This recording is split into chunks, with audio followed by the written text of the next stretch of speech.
Bollywood star ನಟ ಅಕ್ಷಯ್ ಕುಮಾರ್ ಅವರು ಈ ಹಿಂದೆ ಏನಾಗಿದ್ದರು, ಯಾವ ವೃತ್ತಿ ಮಾಡುತ್ತಿದ್ದರು, ಅವರು ಹಿಂದಿನ ಜೀವನ ಹೇಗಿತ್ತು, ಅವರ ಹಿನ್ನೆಲೆ ಏನು ಎನ್ನುವ ವಿಚಾರ ಈಗ ಚರ್ಚೆಗೆ ಗ್ರಾಸ ಒದಗಿಸಿದೆ. ಈ ನಟ ಹಿಂದೆ ಯಾವ ಆಸ್ತಿ ಪಾಸ್ತಿಯನ್ನು ಹೊಂದಿರಲಿಲ್ಲ. ಈಗ 2500 ಕೋಟಿ ರೂಪಾಯಿಗಳ ಕುಬೇರರಾಗಿದ್ದಾರೆ.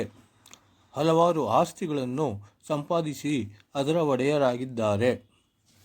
ಹೌದು, ಇದು ಅಕ್ಷರಶಃ ನಿಜ. ಒಂದು ಕಾಲದಲ್ಲಿ ಬಡತನದ ಬೇಗೆಯಲ್ಲಿ ಬೇಯುತ್ತಿದ್ದ ಇವರ ಜೀವನ ಈಗ ಹಸಿರಾಗಿದೆ.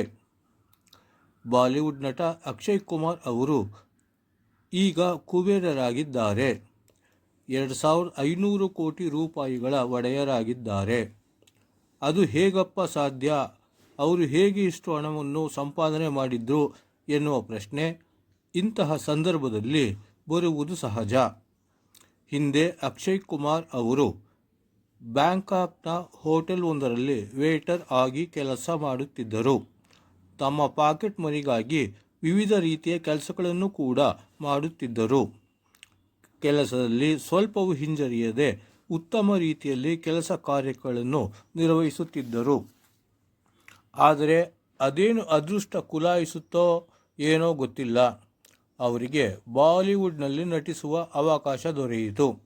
ಅಲ್ಲಿಂದ ಇಲ್ಲಿಯವರೆಗೂ ಕೆಲವು ಚಿತ್ರಗಳಲ್ಲಿ ವಿಫಲವಾದರೂ ಕೂಡ ಅವರು ಹಣ ಸಂಪಾದನೆಯಲ್ಲಿ ಮಾತ್ರ ಮುಂಚೂಣಿಯಲ್ಲಿದ್ದಾರೆ. ಇವರು ಚಿತ್ರರಂಗ ಪ್ರವೇಶಿಸುವ ಮುಂಚೆ ತಮ್ಮ ಖರ್ಚಿನ ನಿರ್ವಹಣೆಗಾಗಿ ಹಲವು ಸಣ್ಣ ಪುಟ್ಟ ಕೆಲಸಗಳನ್ನು ಮಾಡುತ್ತಿದ್ದರು.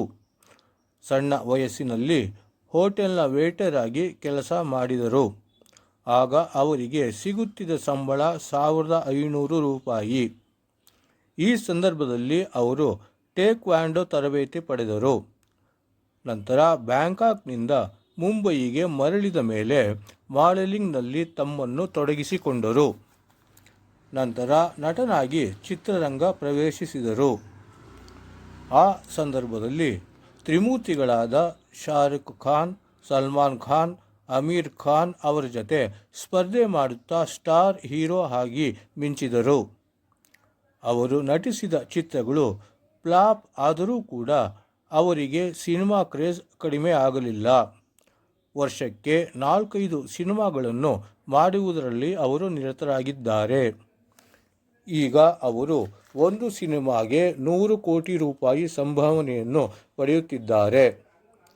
ಒಟ್ಟಾರೆ ಅವರು 2000 ಕೋಟಿ ರೂಪಾಯಿಯ ಒಡೆಯರಾಗಿದ್ದು ಹಲವಾರು ಆಸ್ತಿಗಳನ್ನು ಕೂಡ ಅವರು ಹೊಂದಿದ್ದಾರೆ.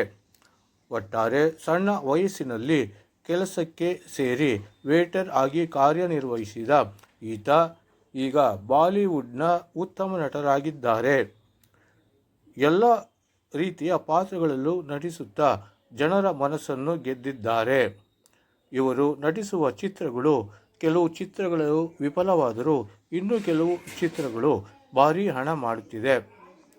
ಒಟ್ಟಾರೆ ಇವರು ಚಿಕ್ಕ ವಯಸ್ಸಿನಲ್ಲಿಯೇ ಶ್ರಮಪಟ್ಟು ಈಗ ಮೇಲ್ಮಟ್ಟಕ್ಕೆ ಬಂದಿದ್ದಾರೆ.